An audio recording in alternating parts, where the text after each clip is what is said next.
My name's Angelo, and welcome to We Want Picks. I am going to break down the entire UFC Vegas 44 Font vs. Aldo fight card. We are going to talk about the fighters, their DraftKings value, who I think is worth it, who's overpriced, who is underpriced, and where there may be some sweet spots for your lineups. Before I do anything, go to wewantpicks.com/DraftKings.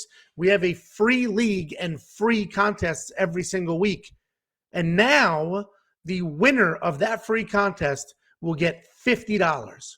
If you are a member of this channel, there's a join button under this video. If you've clicked that button and you are a member of this channel and you win our free contest, I will send you $50 as a thank you for supporting us and supporting the channel. So become a member today, join the free contest, try to win that free $50. Let's jump right in. What I've done is I have taken the fighter slate, I've sorted it most expensive to least expensive, and let's dive right in. The most expensive fighter on this card is Brendan Allen. We broke this down. Brendan Allen, he's a very good grappler. He's got really good jiu-jitsu skills, solid takedowns, but he hasn't really been using it. He's turned into a striker as of late, and his striking has looked fantastic. He just beat Punahil Soriano 68 points, but that's because it was only significant strikes. Basically, nothing else happened in this fight except strikes. He didn't use any of that grappling, no takedowns, no points there. He only scored 68 points. And honestly, I'm worried that this fight will be more of the same. He is fighting Chris Curtis. Chris Curtis just came out, knocked out Phil Hawes, really put the world on notice that he's in the UFC now and he can make some things happen. But Phil Hawes didn't wrestle Chris Curtis. Brendan Allen hopefully will. If Brendan Allen wrestles Chris Curtis, it is a one-sided beating. He absolutely gets it done. He might get a finish. I doubt it. Long story short, Brendan Allen wins this fight. I don't think Brendan Allen is worth $9,600. Let's take a look. Against Robertson in a submission, sure, he may have been worth that price point. Then we go all the way back to Breeze in 2020. He may have been worth that price point, but you know, his last few fights, he has seemed like a striker. He's not really doing the things we would expect him to do. With that being said, hopefully he goes to his wrestling, gets a takedown, ends up being worth it. But I'm not going to spend the $9,600 on him because I don't think he can put away Chris Curtis. But I do think he will win that fight everywhere. The second most expensive fighter is Alex Morono at $9,500. He is fighting Mickey Gall. Mickey Gall, who we've seen and actually coming off a nice win himself, is a decent grappler. His takedown offense is not fantastic, but when he does end up on top, he is heavy on top, and he does have good submissions on top and on bottom. Alex Morono is interesting because we have seen him in fights where he looks like he could be a world champion. And then we've seen him in fights where he's just a step behind and doesn't look like he's doing what he's supposed to do. So he's unbelievably talented, and if he shows up and he's firing on all cylinders, he could beat anybody.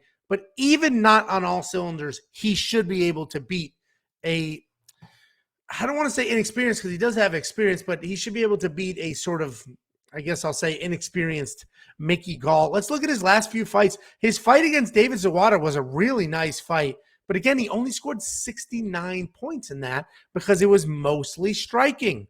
A little bit of cage control, but no real takedowns. He beat Donald Cerrone. That was an absolute beating there. He got the stoppage. He scored over 100.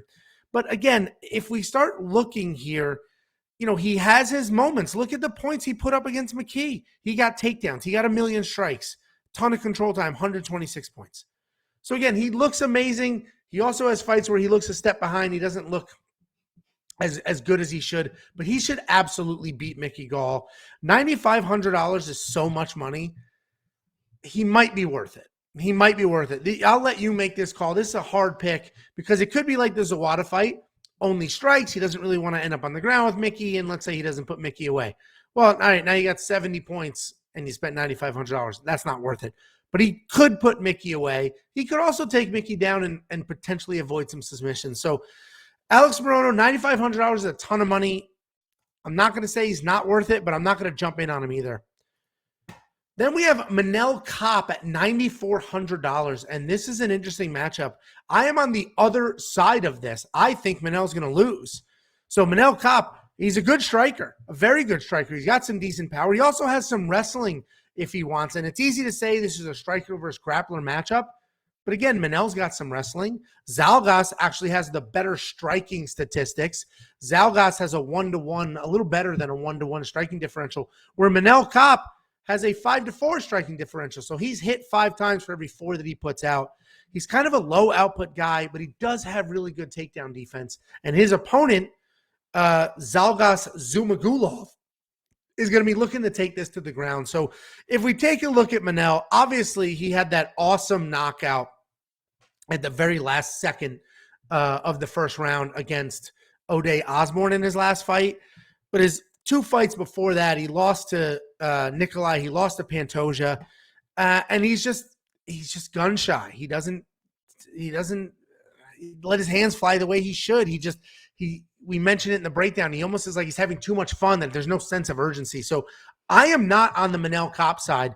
Definitely not for $9,400. When we get to the bottom of this list, we'll take a look at Zumagulov, but he will be in my lineup. Then we got Jimmy Crute. This is an interesting one because this is definitely striker versus grappler. Jimmy Crute is a very, very good grappler. He's coming off that weird leg issue loss to Anthony Smith where his leg literally just stopped working. But even with that busted up leg, he got takedowns against Anthony Smith. Jamal Hill is coming off that arm break. His arm just like snapped clean. I guess it wasn't an actual break. It was just a dislocation, but it was dangling and the skin was the only thing keeping it attached to his body. So Jamal Hill is a striker. He comes forward, he picks his shots, and he's got some power. But he doesn't have any power. He's got a lot of volume. Jimmy has got power. So it's a weird matchup where Jimmy's got the power, but he's the grappler. The striker has a ton of volume, but no real power. Jimmy Crute is the clear, obvious pick here. $9,200, he's probably worth it. I mean, look at this. 3 takedowns in his loss to Anthony Smith in the first round, and the referee stopped it because his leg didn't work. Then he beat Bukauskas. He didn't need any takedowns there, but he did get a knockout. He got a sub against Olin Jacek with 8 takedowns, a sub loss to Serkinov, but he did have a reversal in that fight. And then Sam Alvey, knockdown, knockout. Like Jimmy Crute is pretty much worth the money. And even in a loss to Anthony Smith, he got some takedowns. He will stick to the game plan. He's got the power. He should be able to take down Jamal Hill without an issue and then submit him from there. Jimmy Crute probably worth the $9,200. Let's take a look at Jake Matthews. So Jake Matthews, this is another interesting matchup. We've got this entire card is full of fighters that I just feel like the underdogs are really live here. So this is another one of those fights where we have a live underdog. So we have Jake Matthews versus Jeremiah Wells. Jake Matthews is a well-rounded guy. He has solid wrestling, good grappling, solid strikes. He works angles really well, and he averages almost 2 takedowns per fight. His fight IQ is a little weird. We talked about it, where there's times where he'll just be on his back and be chilling. No problem. Just hanging out on his back, giving up control time, not advancing, not doing anything. And then there's times where he's in a firefight, swinging away, and he shouldn't be. Then we have Jeremiah Wells. Jeremiah Wells just coming off a wild knockout over Warley Alves. And it's really easy to talk about Jeremiah Wells being a knockout artist, but he's a Brazilian Jiu-Jitsu black belt. And his big, powerful, heavy-handed strikes are there to set up his takedowns and his BJJ. I like Jeremiah Wells here. I really do. I just can't trust Jake Matthews to make the right decisions the entire fight. $9,100. I will not be spending that money at all. I mean, in his wins, he scores okay, but he's going to need a bunch of takedowns. And honestly, against Jeremiah Wells, they're both very good grapplers. He may not want to, and he may not even get close enough to take a real shot with Jeremiah Wells throwing that big, heavy power. So I'm not on that side. Then we have Cheyenne Buys, now Cheyenne Vlismas, and she is fighting Mallory Martin. And what's interesting about Cheyenne is we only have 2 fights on the books. We have the fight against Montserrat Ruiz, or Caneo, and she only put up 33 points, and that's because she landed 31 strikes and then was taken down 1 million times in between. Then Cheyenne Buys came back, made adjustments, and she absolutely smoked Gloria DePaul. Smoked her. She put up 135 points. She had, started it with a wild head kick, then just pounced, got the knockout, quick win bonus because it was under a minute. Looked good. But can you really take a fight? We have 16 minutes of fight in the UFC. 15 of them she got pounded on. 1 minute she did well against a different opponent. So listen, Cheyenne has good volume. She comes forward. She is a technical striker for the most part. And even when she's not technical, she will make up for that just with sheer volume and pressure. She's got high output. Mallory Martin is also a striker, but it's easy for you to put her in that striker bucket because she gets takedowns.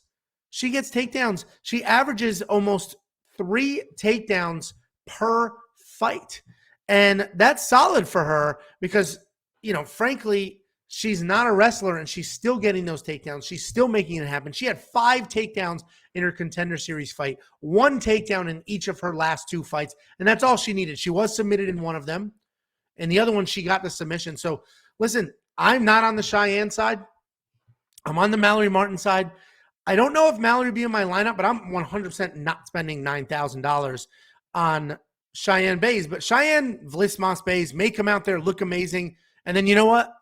Then I know what I need to know going into the next fight. But right now, she's 1-1 in the UFC. We've seen her get taken down over and over, not make adjustments, and continue to get taken down. If Mallory Martin comes in here with a wrestling game plan, she can impose that same strategy against Cheyenne that Monserrat did. Then we have Leonardo Santos versus Clay Guida in the feature fight. Leonardo Santos was riding a ridiculous win streak before that very last-minute loss to Grant Dawson. He was beating Grant Dawson, and let's look at this. He had a takedown. He had control time. He had strikes. He was beating him, and obviously he only scored 28 points up until he got knocked out. He was probably going to win a decision, call it 58 points, and that's not great, but he was $7,600. And he was winning that fight. He was well on his way to win a decision, and then he got knocked out. Just straight up knocked out at the last minute. I think there was literally 1 minute left or 1 second, something crazy. But he was riding a wild win streak going into that. If we look at this Stevie Ray here, this was a one-punch knockout. And Leonardo Santos is a 7-time Brazilian world champion. He does have clean technical striking, and he does have legitimate power. The problem is he's fighting Clay Guida. Clay Guida has insane cardio, insane pace. Clay Guida doesn't stop ever. He just continues coming forward. Clay Guida's got a ridiculous pace. He's not nearly the technical striker that Santos is. He's not nearly the ground specialist that Santos is. But is his pace and the fact that he'll never be in one place for more than 2 seconds enough to frustrate and beat a 42-year-old Leonardo Santos? I personally don't think so, but I am not going to argue with any human being that says Clay Guida is live in this fight because he absolutely is. $8,800? That's tricky. That's tricky because let's look at these decision wins. We got 74 points, 39 points. Like even with a submission, 83, 73 in a decision, he lost, or this was a draw with 15. I mean, he's not the highest scoring guy. He averages 69 points, and that's with a ridiculous win streak. That's only with 1 loss. His average is 69 points. So I don't know. I might spend that money depending on what my lineup looks like because I do like a lot of underdogs here, but I definitely think he'll win. Certainly, Clay Guida poses his own frustrations, but I do think Leonardo Santos can get it done. We got Alonzo Menefield at $8,700. He's fighting William Knight. This is like the 3rd or 4th time this fight was booked and fell apart. Alonzo Menefield, the big knock on him forever was his cardio. So big, fast, strong, athletic, tons of power, terrible cardio. And then he just fought Ed Herman, and all of a sudden he had cardio. And he stayed fresh the entire fight. He had a takedown against Ed Herman, 93 significant strikes. He scored 74 points, and there was no knockout, no knockdown. He showed his cardio. He showed that he could fight 3 full rounds because if we look at the rest of this, he lost to St. Preux. He got knocked out. That was rough, and that does have me worried in this fight. He lost a decision to Clark, and that's because he gassed, but he subbed Charant with a weird just shoulder in the throat. He has a knockout over Craig, a knockout over Moreira. And he scores really well in his wins for the most part. He's fighting William Knight, and they're basically identical, except William Knight never had cardio issues, always had good cardio, and William Knight uses his wrestling pretty well. So we've got a situation here where we have two heavy-handed strikers going at it. Alonzo Menefield, I think, is the better fighter at this point. We watched William Knight get physically dominated by a wrestler.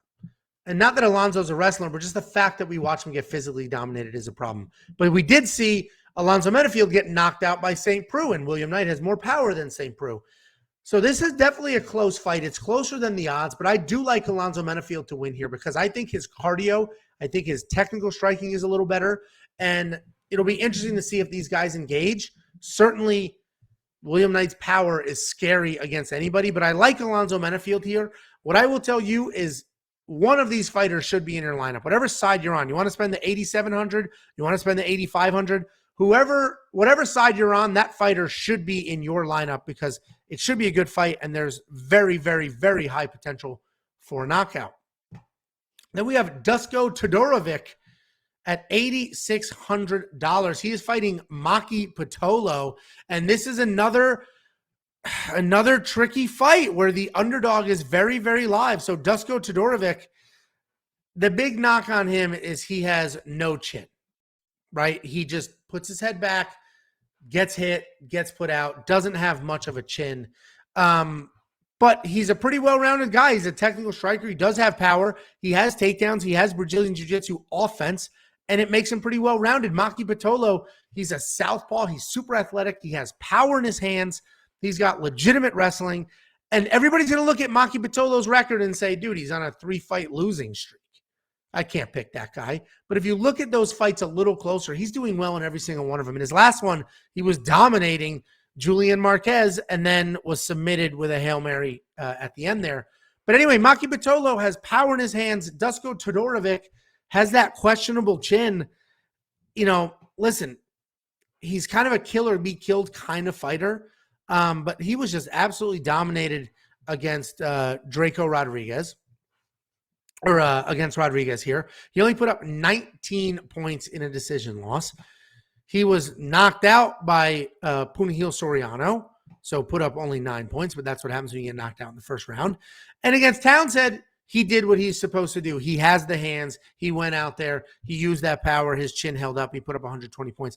I'm just not spending $8,600 on a guy that I'm worried about his chin, and he's fighting Maki Pitolo, who, if we look at Maki Pitolo, I'll pull it up here. If we look at Maki Pitolo, look at this, 5 takedowns in that loss against Marquez. He had 67 points in a loss. He was going to win a decision. He should have had 97 points in a decision win. And then even against Kasanganay, who's a very good striker, he had 71 significant strikes landed. 71's a lot in a loss. He was on the wrong side of that and still had solid strikes. And then Stewart, he was submitted. And that is what worries me, is that Maki can get submitted. But I think Dusko, I think they're going to strike. I think Maki has bigger power. I think he can get some takedowns as long as he doesn't get submitted on top. I think Maki wins this fight. I'm not going to spend the $8,600 on Dusko. I will have Maki in my lineup. The opening fight on the card, we have Luis Smolka versus Vince Morales. Luis Smolka, he's another guy with a deceiving record because he's alternating wins and losses. But if you dig in, those losses are against pretty good guys. His 2 most recent ones are submission losses against Casey Kenny and Matt Schnell. And, you know, losing to those guys is not exactly, you know, obviously you don't want to lose, but those are 2 guys that if you lose to them, I feel like it still keeps you in the mix. It's not a lose or go home because they're bums. He is primarily a striker. He's got really clean boxing. He's got a good pace, good footwork, but he also has takedowns. He averages 2 takedowns per fight. And if we take a look here, he had 3 takedowns against Quinones. He had 2 takedowns against Mudarji. He had the knockout in between over McDonald. I mean, he's a very well-rounded guy, and he gets it done. Vince Morales is also a pretty good striker. He's got okay boxing, and he has really good forward pressure as well. He's always moving forward. He's always working something. And unlike Luis, Vince does have real power. Luis, I wouldn't say he's a power puncher where Vince, his opponent, does have power in his hands, but Luis's chin holds up. He's got a very, very good chin. So I like Luis Smolka to win this fight. $8,500, he will be in my lineup because he can win a volume striking fight. He can win a true MMA fight by mixing in those takedowns. And even if he gets hit by Vince Morales with that big power, I think his chin will hold up and he'll get it done. $8,500, he will be in my lineup. Let's take a look at Rob Font. This is a main event. Rob Font fighting Jose Aldo. He's just the very slight favorite. This is a pick'em as far as DraftKings is concerned. Rob Font, he's riding a nice little win streak. He's coming off that great win over Cody Garbrandt, and he is a very, very good boxer. And I say boxer instead of striker because he does have kicks, but he doesn't use them very often. He just pumps that jab out there, lights up your face, doesn't let you get off, and that hand is just constantly there. And let's look at these numbers. 176 significant strikes against Cody Garbrandt and 2 takedowns. He put up 114 points. That's after he knocked out Marlon Moraes, and I picked that fight. I'm very happy about that. Knocked out Marlon Moraes. So he scored 120 points there. I mean, this guy puts up points. He gets it done. Obviously, Jose Aldo is super, super dangerous. Jose Aldo, one of the greatest to ever do it. I personally think he's the greatest featherweight of all time. Phenomenal counter striker. And in his last fight, look at this, 114 significant strikes in 3 rounds, not 5, in 3 rounds, put up 76 points. He absolutely hammered Pedro Munoz, just kept coming forward, throwing that volume. So Jose Aldo, who's typically a counter striker, all of a sudden was coming forward and making things happen. You know, he's on a nice little win streak. You can say he lost 3 in a row, but look, who did he lose to before that? He lost to Volkanovski, the current champion. He lost a decision. He lost to Marlon Moraes a decision, but that was nonsense. Nobody thought that was real, which is why they gave him a title shot against Petr Yan because, you know, that was just a bad judge's call in that loss against Marlon Moraes. And he did end up getting stopped against Petr Yan, and he ended up getting just absolute beat on. But Petr's got real power. Listen, this is another one. Whatever side you're on, put that person in your lineup. I personally am on the Rob Font side. I think Rob's jab in Jose's face constantly, that pressure that Rob puts on people, I think that will be a little bit too much for Jose. But the Jose that fought Pedro Munoz in August, that's a scary Jose. Or Jose. Man, just whatever side you're on, these guys should be in your lineup. It's the main event. They should be some solid striking. It should go for a while, and you should be able to they should be able to put up some points and make something happen there. And let's take a look at the last fight to break down here. Actually, we have 2 more. We have Raphael Floviev in the co-main event, $8,300. This is a true pick'em against Brad Riddell. We have 2 nasty strikers that are definitely going to go at it. They're definitely going to strike. But Raphael Floviev, I think, has more versatile attacks. He's got leg kicks. He's got head kicks. And he uses his Muay Thai a little more than Brad Riddell, who leans on boxing. And then lately has gotten some takedowns. So it's razor thin. Razor thin. You could argue that Brad Riddell will win because he's going to shoot some takedowns. And you can argue that Raphael Floviev is going to win because he's the more well-rounded striker and he has 100% takedown defense. It's a tricky fight. This is another one. Whatever side you're on, one of these guys should be in your lineup because they are live for a knockout. Even, look at this. He put up 72 points against Bobby Green, and he basically did nothing the 3rd round. So he put up 72 points essentially in rounds 1 and 2. That is insane. That's fantastic for him. So I like Raphael Floviev. He will be in my lineup. But if we look at Brad Riddell very quickly, 5 takedowns against Drew Dober, a takedown against Da Silva, a takedown against Mustaev, a takedown against Jamie Malarkey. Brad Riddell, this is a fight where I might end up changing my mind last minute, or frankly, when I'm building my DraftKings lineup, if I can't afford Floviev, but I can Riddell, I'll throw Riddell in there. It's just such a pick'em fight. It is so close. I like Floviev to win, but Brad Riddell, with the takedowns and also has solid striking, he does have the ability to get it done. I do like Floviev in that fight, though. And then the last fight to break down here, we have Chris Gruetzemacher versus Claudio Puelles. This is an interesting fight because everybody just counts out Chris Kreutzmacher because the knock on him going into his last fight was he's got no chin. Every one of his losses is in the first round. He's a bum. Or sorry, every one of his losses is by stoppage. He's a bum. And everybody fell into that trap. And then he went out there and he beat Rafa Garcia with pure grit and toughness. He is a striker. He comes forward. He just absolutely is looking to bang it out, stay in the pocket, make it happen. He has some holes in his wrestling. Claudio Puelles is coming off a decision win over Jordan Levitt.